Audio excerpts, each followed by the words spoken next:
12 November 1996 দুপুর 3:55 কাজাখস্তান এয়ারলাইনের একটি বিমান দিল্লি যাবার জন্য টেক অফ করে।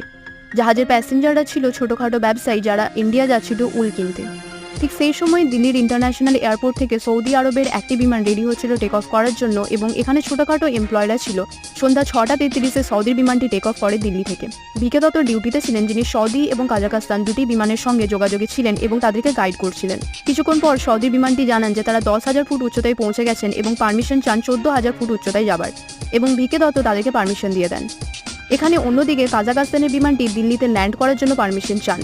ভিকে দত্ত তাদেরকে বলেন যে 15,000 ফুট উচ্চতার নিচে যেন তারা না আসে, কারণ 14,000 ফুট উচ্চতায় সৌদির বিমান আছে। কিন্তু কাজাখস্তানের পাইলটরা নিজেদের মধ্যে কথা বলতে এতটাই ব্যস্ত হয়ে যায় যে তারা ভিকে দত্তর কথাতে কোনো গুরুত্ব দেয় না এবং 14,000 ফুট উচ্চতায় চলে আসে। দেখতে দেখতে কিছুক্ষণের মধ্যে ভিকে দত্তর র্যাডারে দুটি ডট এক জায়গায় এসে মিলে যায় এবং অদৃশ্য হয়ে যায়।